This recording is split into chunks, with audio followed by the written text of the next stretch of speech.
Welcome to Season 10 of How to Start Up, the podcast helping you start, scale your business with advice from entrepreneurs on what to do now, next, or never when scaling your company. This season, we're focusing on all things brand, so you'll hear from a series of amazing entrepreneurs on what they've learnt in their own journeys.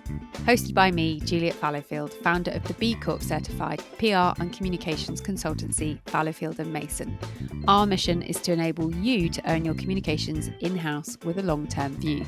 With Statista reporting there are over 35 million Instagram users in the UK, social media platforms are clearly a powerful tool to build brand awareness and convert followers into loyal customers. Given this season is a focus on all things branding, I was keen to speak to an expert content creator.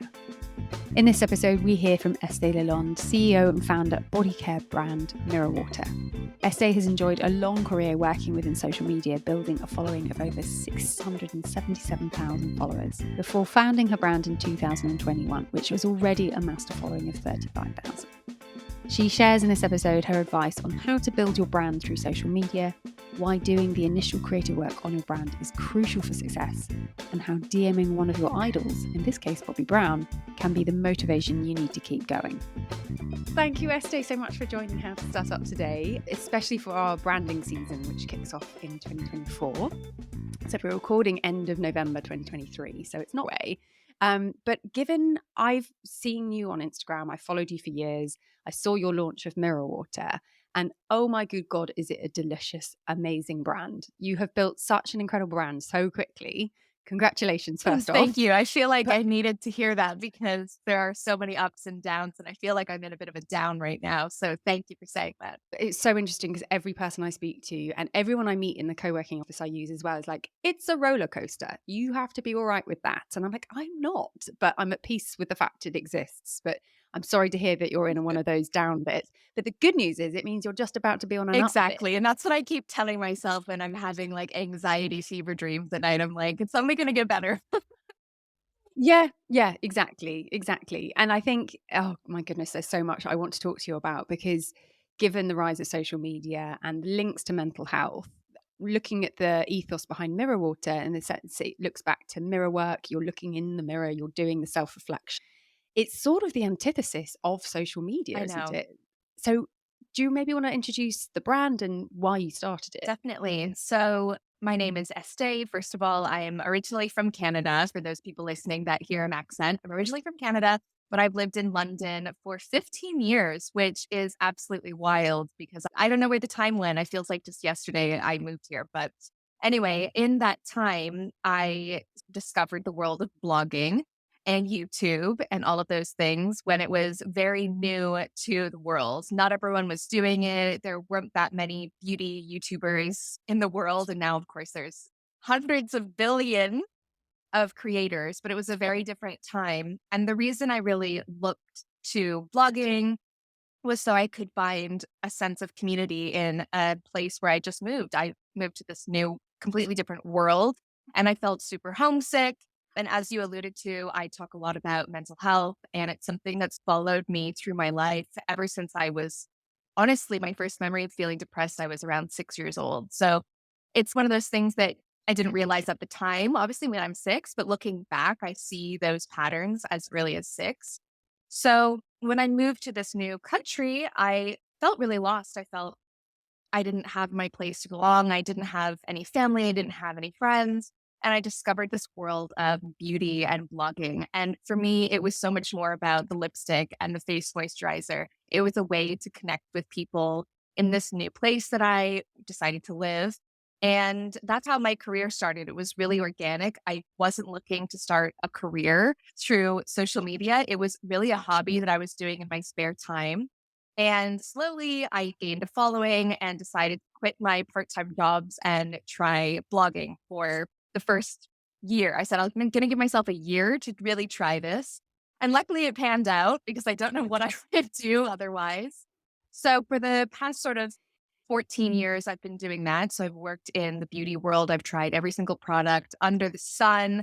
I've had some amazing brand collaborations, and I've done that more on an endorsement deal basis where, a brand will come to me. They want me to promote the launch of their new product, and I put that in a YouTube video, bada big, bada boom.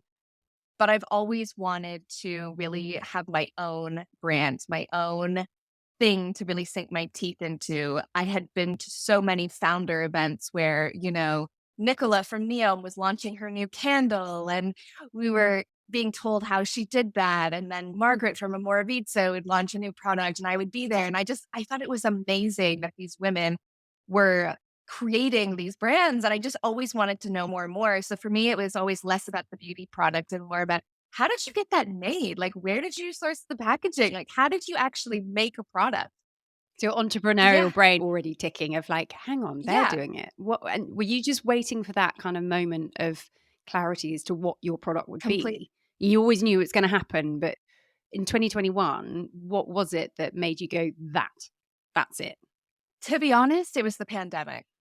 I think, like you said, Ah, you hit the nail on the head. I didn't know what that product was going to be. I didn't want to just launch something for the sake of launching something. I knew that if I launched something, I would have one go at it and it had to be good. And I couldn't really find that niche. And I was looking, okay, I was really looking. But when the pandemic happened, I had just gone through a breakup. It was brutal. I was in my 30s. I had just adopted my little doggie, who, if you're watching this, you can see her in the background. She's from Greece and she was a little anxious mess. She wouldn't even look at me in the eyes. She was so scared of me. And I just felt like my world was collapsing. And I thought, what am I doing? I'm living in the UK. Like, my family's not here. And during that time when I was feeling really depressed and stressed, I found myself turning to the ritual of bathing a lot. And that has always been in my life, but especially during the pandemic, I was like in my bath every single day. And for those people that struggle with mental health, you'll know that sometimes even having a shower or having a bath seems like the biggest hurdle. And it's like something you just don't even have the energy for that. So for me to have a bath in those days, I wasn't really working very much. All my work had dried up during the pandemic. Nobody was paying me to put a lipstick in a video at that time. And I just thought, oh God, what would I do without having a bath? And then I just started thinking about bathing and how much I loved it. And I just went into this rabbit hole of researching the benefits of bathing and why I liked it so much and products that I could buy to upgrade my bath time ritual. And I started to realize really there weren't that many brands doing it in a way that felt aligned to who I was, a 30 something, burnt out millennial. I felt like a lot of the brands were maybe targeting an older demographic. So that was a light bulb moment for me. yeah, amazing. Well, thank you for doing it because I know a lot of people benefit from it as well. But I love the fact that you've launched a brand that's so honest about why you've done it and the benefits. It's not necessarily the cosmetic benefit, it's the ritual, it's the experience, it's the self care, it's the recognition that you need some Yeah. help. And that is so important for anyone in any job ever, but especially I think for entrepreneurs, freelancers, contractors who don't have the security of a work community or a regular paycheck. So I think it's a huge achievement for what you've done.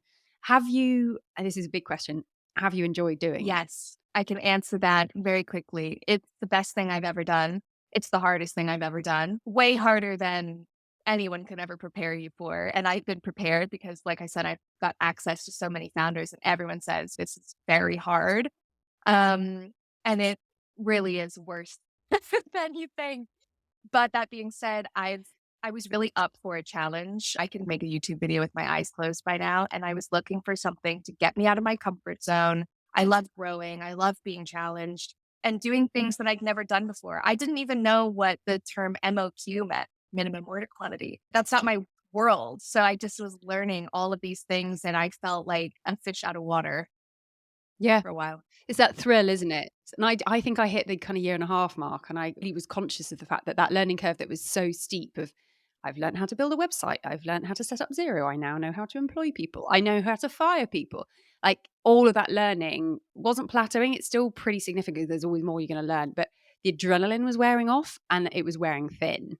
And that burnout is really real. And that's something I'd love to talk to you in a little bit later on about that side of the business. But given this season is all around branding, the fact you've built an amazing brand through social media, I think first and foremost, but correct me if I'm wrong on that, but how did you go about your brand? How did you start? Well, for me, branding is so important. If you don't have strong branding, you might as well forget about it. That's the way I think. I love visual things. I'm a visual person.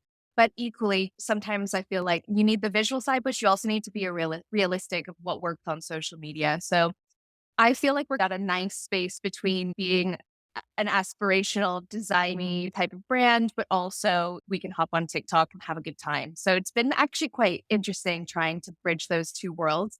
But I started, first of all, by creating mood boards. So that was the most fun part. And I wish I could go back in time and just spend a few more weeks doing that because it's so important. And luckily, I had time on my side because it was during the pandemic and all I had was time. And it was a really creative period of I would have fresh flowers on my desk and I'd be listening to my ambient music and I get Pinterest up and just be super creative. And that is really important. So don't rush that phase if you're someone listening who's thinking about starting something. Even something as simple as water rippling. What color is the water? How big are the ripples? Really learning about what you feel in your gut. And I think intuition is super important when it comes to branding. And that's why you have to take care of yourself because if you don't take care of yourself, it's really difficult to be able to know what your intuition is saying. I think so many of us are out of touch with our inner worlds. And I'm actually experiencing that right now where I just feel a little distant from myself. And it's so easy to get away from yourself when we're running around and doing 8 million things. But that branding period, I feel like you just need to take yourself to a cabin and forget the world for a minute and get to the essence of what you want the brand to be. Well, I mean, this might be a stupid question, but some people at the beginning, it can feel completely overwhelming. It's like, I've got to launch a product and I have to get it in Selfridges immediately. And it's like, well, step one, I presume it is the core of the product. What does the product do? Yes. And what is it going to serve to your clients? What problem is it going to solve for them? Did you get your ingredients and the kind of the practical element of what the product was going to serve before you then did the design? I did the design before I did the products. So I basically created all these mood boards and I came up with the name. I knew I wanted that name and I knew I wanted this particular vibe. And then the first thing I did was found a designer. Her name is Manuele. She's amazing. I couldn't have launched the brand without her. And she took my ideas, which is really a bunch of nothingness, and she turned it into what everyone sees now as mirror water. So she's really instrumental in creating the brand. So I'd say it's worth the money to hire someone who has a design eye and can turn a concept into a real thing. So Yeah. that was the first thing. Because the concept, you can get really lost because it's so huge and it's so endless. You can go, go, go. It's hard to contain your enthusiasm as Yeah. well. But finding someone, I think, in any element of business to pull you out of the weeds and help see big picture and go, and I'm going to realize this for you. So did you meet her and just have a really good connection that you knew she could translate this Yeah. for you? Well, I was recommended her through my friend Yenna. She's the founder of something called Gel Cream, and I've known her for years. And she said, you should check out this girl, Manuele. I worked with her before. And I just knew, I knew before I even met her that it would be aligned. And then when she came back to me with the logo, I thought, that's not what I was picturing, but it's even better than what I was picturing. And I think when you're Oh, starting something, you really have to give people the freedom to do what they do best. The trust has to be there, obviously, and you can't just trust blindly. But equally, if you hire someone and you believe in them, then you have to let them fly with that. And that's how I approach all of my team members within reason. someone said, let people be good. If you're paying them the money, just let Yeah. them be better than you at things. And I was like, yes, freedom. And that's how you want to be treated by your colleagues as well.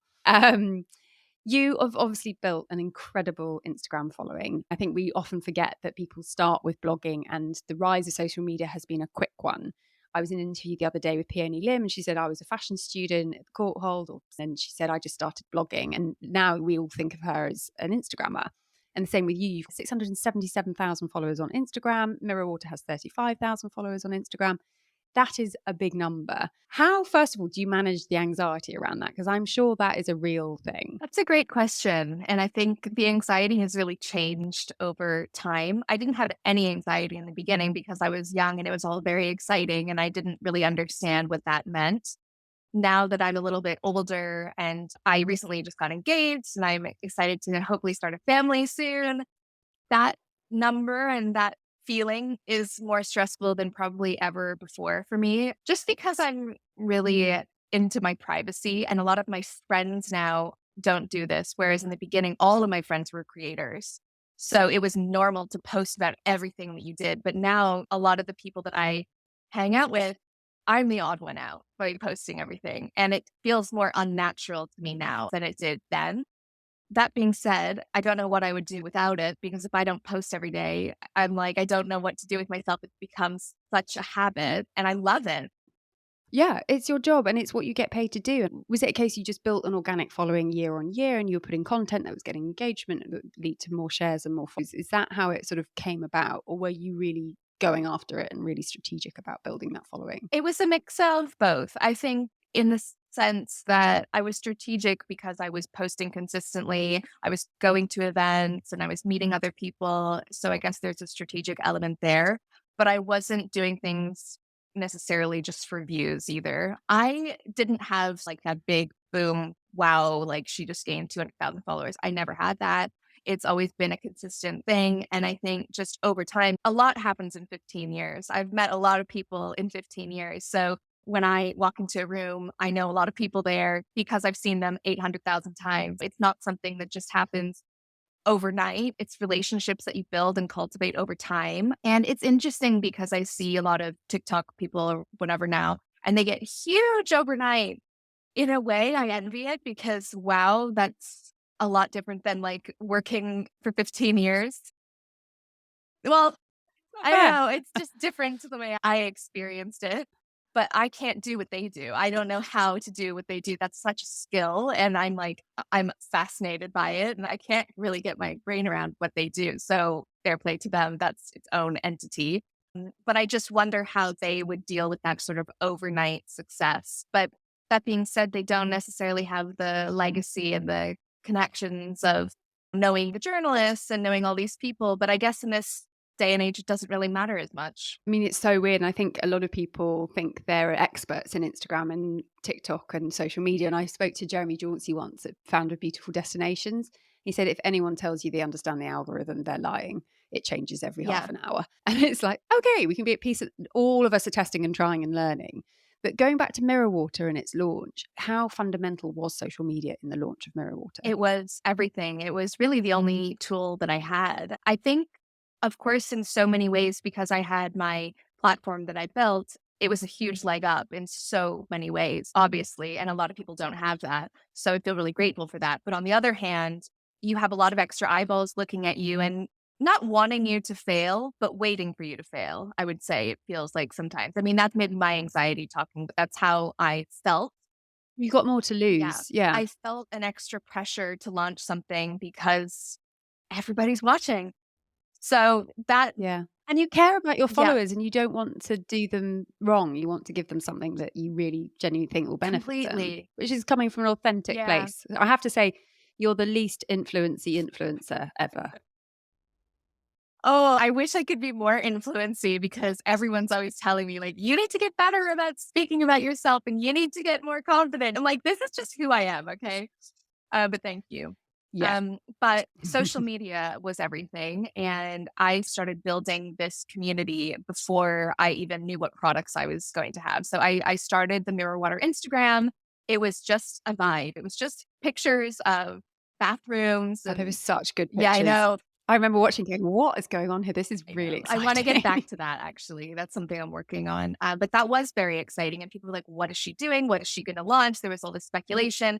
I don't think people thought, I don't know, but I don't think people knew the extent to which I'd been working on something. I think maybe they just thought it was going to be like a mood board or a podcast or something like that. I don't know, but I don't think they thought I was going to launch a physical product. So that was quite surprising, I Yeah. think, to a lot of people. And honestly, to myself. Well, it's working, so it's great, and I love it. And I think maybe for listeners, it's important to say that you were coming from a world where you were posting organic content on your own Instagram handle. You're working with brands as a journalist would, as an influencer would, to product and launches that you could talk about and give your opinion on. So it's much more of a PR piece of content. Now you've got a brand channel with products that you're selling, and you may have built a website and linked it to Shopify or something else where you can commercialize your Instagram for Mirror Water in a different way that you were commercializing your Instagram for Estée Lalonde. A lot of people get confused. It's like, we want to work with influencers and we want to work on social media. It's like there's a difference between what type of content you're putting out there and building. And could you maybe give a quick overview as the difference between organic and paid social? Yeah. Well, first of all, running the brand's Instagram is completely different to running my own personal Instagram. And I thought I would be pretty natural at doing the brand's Instagram, but actually it's a completely different skill set and it's a lot harder. So it's very hard for a brand to get Instagram followers and likes, comments because it's a brand and not a lot of people engage with a brand. So that's been a huge learning curve there. So I'll just park that thought. But obviously, organic social is unpaid. And that's something that, again, because I did it for so long, 15 years, it's so natural for me to promote a product for free. I do that all the time. That's what I usually do. Sometimes a bigger brand will come to me and say, we would love to pay you to get this guaranteed content. And that's great. But for the most part, for my entire career, I was just gifted products. And if I liked it, I would speak about it. And it wasn't really whether or not they would pay me or not. I think that's changed a lot now, especially with the rise of UGC creators. That is something that I wish I thought of back then because it is genius. And I was doing that for free to grow my own audience. So, UGC creators, for anyone listening, user generated content, all brands are looking for natural looking content without having to pay a huge premium to pay an influencer £5,000 or something like that. So you'll pay a Yeah. UGC creator like £500 and they'll create a bunch of assets for you to make it look more natural. That's a whole other world, isn't it? Yeah. And also, when you're looking at your Mirror Water channel, you can boost post and you can put money behind post and pay for it to reach people rather than organic content where it can just get to Yes. people through the algorithm, and people engaging and sharing means more. Instagram thinks more people will want to engage and share, so it will serve Yeah. it up more often. And it's so interesting because you're doing the both. You're seeing it from both Yeah. sides. And also, paid media is a whole other thing that I need to really get into. But just because you put £20 behind a post, you might get more likes, whatever, but that doesn't necessarily mean more purchases. And we have been working with a paid media specialist and we've been testing and trialing and putting money behind some of our posts. Anyway, it's not really converting. And there's an art to that as well. You have to really think about Mm. the creative behind the paid media that you're putting out there as well. That's a full-time job in itself, which is really difficult.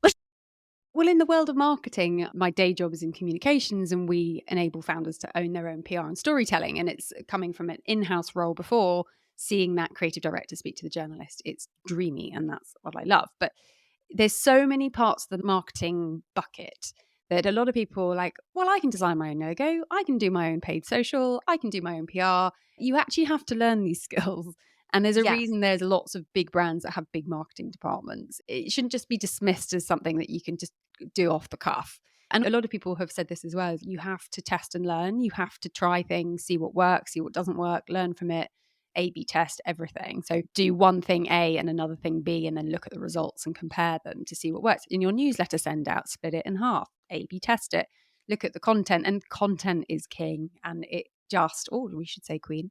It is amazing how that feeds into your brand, that feeds into the loyalty of your follower or your client or even the repeat client, because you start putting content out that jars with them. They may like, oh, maybe this brand isn't for me. It is a craft, and it's something that I guess you'll never exhaust. You can always learn more from. You're so right. And I don't think I fully realized that before I started doing this on my own because I thought I'm creative, I can figure this out. But you know what? I probably could, but it is such a long process and it's an expensive process. Like you said, you're trialing things all the time. When you're a startup brand and you're a team of 3 people, time is so precious. And to go and monitor all these AB newsletters and stuff, that takes a day at least to do something like that. And that's something that a lot of times you don't have. And the money, you also don't have the money. Yeah.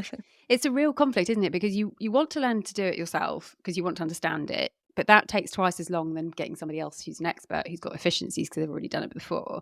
But paying someone else takes money and then time to manage that person. And it's the forever that dance that I don't think I've solved yet.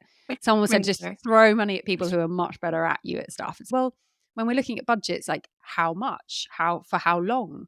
And gut feeling for me has been such a helpful thing. It's so interesting what you said earlier about listening to yourself and checking in with your intuition, because if you're exhausted, if you haven't slept, and if you're feeling particularly anxious about something, your intuition might not be as on point as it can be.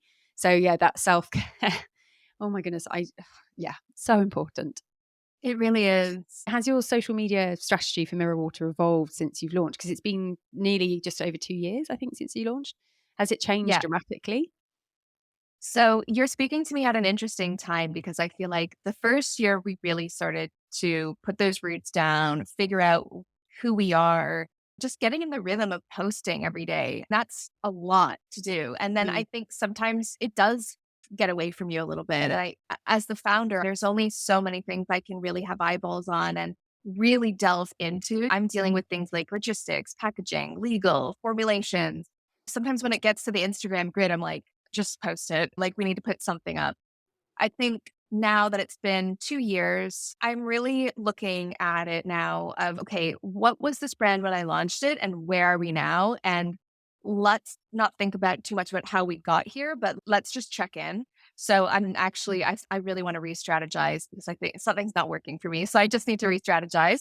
And it's like one of those things where you're so involved in it, every little detail, which really most people don't even notice, but I notice. yeah. And I'm excited about that. And I think there's nothing wrong with reinventing yourself and just going back to basics. I think for me, launching the brand, I wanted to do everything all at once. That's who I am. I think I can do it all. But I think I every think founder maybe, is that. And they go, yeah, yeah, it's going to be great. I'm really tired. yeah, trade shows, events, pop ups, sales, collaborations, podcasts. It's a Yeah. lot. And I was actually speaking to Margaret, who is the founder of Amora Vita, amazing skincare brand. And I was talking to her about this. And she said, sometimes you need to shrink to grow. And it hit me at just the perfect moment. And I feel like that's what I want to do now. I just want to maybe stop with all this extra stuff that I think is really, because you have people in your ear saying, you need to get this product in everybody's hands and do this. Let's just bring it back. The world is not going to stop. And let's just regroup for a second here. Well, yeah, you're looking really closely then at the foundation. And if you get the foundations right, that core base, solid thing that you're going to springboard off, the more secure and confident you are about that, the quicker you then will grow when you're ready. And less is more is the thing that keeps coming up for me in the last few months. Is actually maybe our team size is great at 4 people and we don't want any more people because we've tried it hasn't worked. And what is the perfect client mix? Less is more. It's less invoices, it's less payrolls. And then you can focus on things and do it really well and enjoy it. And I think that's the thing that maybe both of us have struggled with this year is actually taking this time to actually enjoy what we're doing because it's so much work that you can feel overwhelmed and it doesn't become enjoyable. So for me, it's exactly the same. It's pulling it back, really concentrating on what are we trying to achieve. So yeah, I think less is more and having that core foundation, because when you are then tired or overwhelmed, that's what pulls you back, I think, is that belief that it's right. Yeah. And I just also wanted to add to that point, which I think it can be so difficult when you're looking at Instagram and TikTok and all this like brands, but like billions of orders in the background and I'm doing this and we're doing that. It's very easy to think that's what I want. I want to be the biggest bath and body care brand and I want to launch in Sephora and I want to do this. And I do want all of those things. But it's okay to just start slow. And I think sometimes I can get a little carried away with myself, like running before I can walk. And actually, there's no timeline on things. You don't have to launch in every single retailer the first year you launch a brand. And first of all, that's unrealistic anyway. So, yeah, I like what you just said. And I think that's the approach I'm going to take to this next year coming up.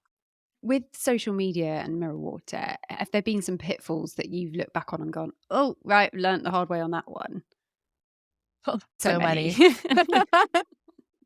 Oh gosh, just maybe posting things that are a little off brand, things that like maybe not everyone cares about. I think, oh God, I think back to a particular post that should not have been posted.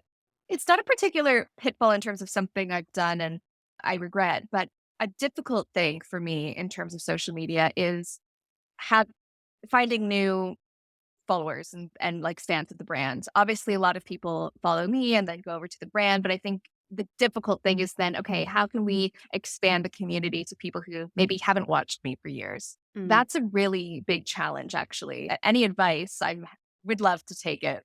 Oh, the scalability of extricating the founder. It's in every business that I've sat near and so works. And we all talk about it that if it is to become bigger than you, it first dawned on me, someone said to me, I said to her, like, how does it feel to be self-employed? And she said, well, I'm not self-employed. I'm employed. It's just by a company that I started. I'm an employee. I'm part of a team. It just happened to be that the person that started the business was me a few years ago. And I was like, so nice to separate yourself that it isn't all you. But that also means, how do we find clients if it isn't me talking to people? And how can the business scale without me? If I were to disappear for 6 months, then what would happen? So we've had lots of chats recently about it, and it's really exciting. And actually to see the team have these ideas without me is what's so exciting. So getting the right people around you, I think, is so important. It's a really interesting one because you have built it off the back of your brand as Yeah. your own influence. But I think it's such a beautiful qualitative product. The word of mouth from your existing community and your clients with beauty especially will fly. I have no doubt. Thank you. I think it's starting to get there. And I think also our retail partners help with that. Somebody walks into Space NK, they see the product, they don't know who founded it. So I'm hopeful. Yeah. And is there a golden piece of advice that you would give to a new founder thinking about starting a brand? Oh gosh, have a good business plan. Really? Yeah. Yeah, that was really the ticket for me. And if anyone's launched a company, you redo that business plan 800,000 times a year and all of that. But I think to have that plan and to really map it out, have a deck, look at it, refer to it, I think that's really important. That's not so much like a philosophical piece of advice, it's more of a practical thing, but I do think it's really important. Amazing. And one thing we do is, from the guest from the previous episode has a questions for the next guest. And it was Black Tomatoes founder Tom Marchant, who's in the travel space. And actually, he mentioned something on his podcast I need to go and look up. He said, oh, we do these trips where we get people lost and we send them out into the wilderness and they can't be looking at their phones. So it's like, take me on that trip. His advice, because we had a very sort of heart-to-heart conversation as well. And he said, when was the closest moment you thought you just got to stop? And what was it that pulled you back from it? And he did say everyone has them regularly. And it's, what was the moment that you were like, you know what? This has got to end. Oh, no, there's a glimmer. I'm going to follow that. So for you, is there a point where you're like, no? You know what? I have never had that feeling for the whole point of this until I want to say last week. So, Really? yeah, last week, sometimes things just don't work out. And when multiple things don't work out and things are getting stressful and you just think, God, is there hope here? One more hit. That's the, Yeah. yeah, one more, don't hit me now because I'm about to lose it. I think that was the first time I ever felt that in 2 years was last week. And I actually, for the first time, took yesterday off and the weekend off. And I've just been, I don't even know what I've been doing. I've been in a daze, but you're Yeah. talking to me today. I've come out the other side, which is good. But I think things do get on top of you. And I think the glimmer of hope is I have an amazing team and they believe in it. And I've always believed in it. And I think sometimes it's okay to have a little wobble. But I think sometimes it's is this you hear of so many brands failing every single day. Like it's really difficult.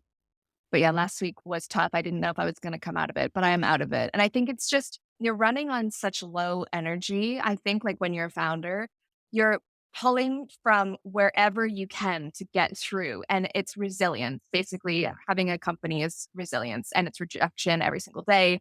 It's eventually going to knock you down. And for all of the highs, there are 100 lows. Hmm. So I just need another little high. I think that's what I need, another little hit of something Yes. soon, please, God. It's so true. It's that sort of validation. I've had a few of those tidal waves that kind of get you and you're like, underwater swim. Okay, come back up, another one. And then you're like, I don't think there's another straw that can break this camel's back. It's broken. But then something will happen that will go, oh my goodness. Okay, it's okay. It's like, for me, someone I really respect in our industry replied about being a mentor for me. And I was like, she replied, even if she doesn't do it, the fact she's given it the time of day is amazing. Exactly. Yeah. Exactly. Little things like that. Actually, I messaged Bobby Brown on Instagram and I said, can I like talk to you about my brand? She said, I've seen it on Instagram. It looks great. I was like, that was the thing that pulled me out. Bobby Brown said it's I great. I know. mean, I retire know. now. You've done it. You've Yeah. made it. She doesn't know the ins and outs. Just But that. but to me, that's not Bobby Brown saying it's great, which is amazing. It's you having that tiny little bit of energy left to message Bobby Brown. And you did that, not her. You made yourself go. And be willing to get rejected again. Yes. And also take potentially another hit, because the more you put out there, the more potentially you can come back and knock you. It is bloody hard. And it's, for me, people make or break it. And that resilience. I was thinking when you were saying that resilience and rejection, I didn't think I could hate anything more than online dating. But sometimes self-employment, I'm like, this is even harder. Please don't make me do this. Oh my gosh. I loved dating. I'm engaged now, but dating is my favorite thing in the world. But it's all over for me now. Oh my goodness. Okay, right. This is a whole separate podcast episode where you can mentor me on that. I love it. I don't know why. Do you have a question for our next guest? I'm just really trying to think and be honest, because I had a question prepared, but now I'm in this. What do I really want? I guess my next question is, what is really the dream for your company? And when do you think, if ever, would you be satisfied with where it is? Oh, that is a good one. Okay. Yeah, I'm already because I think a lot of us are like, I always see when this is it quote where enough? it's never enough kind of thing. And it's probably not, but I'm curious to see if the next guest has reached inner peace. Yeah. Okay. Really interesting. Thank you so much, Estée. It's been fascinating talking to you. And thank you for being so honest about everything. Thank you so much for having me. I think this has been therapeutic for me because, like I said, I've been going through something. So I think this is just what I needed to get on with today. I really hope you've enjoyed this conversation. You can find a recap of all the advice so kindly shared by our guest in the show notes, along with their contact details. We'd love it if you could rate and review or share this podcast, because it really does help other people discover it. To incentivize this a little, I would very happily offer you one of our PR guides on how to share editorial coverage legally. Just DM us or send us an email, hello@fallowfieldmason.com, with review in the title, and we'll share it on.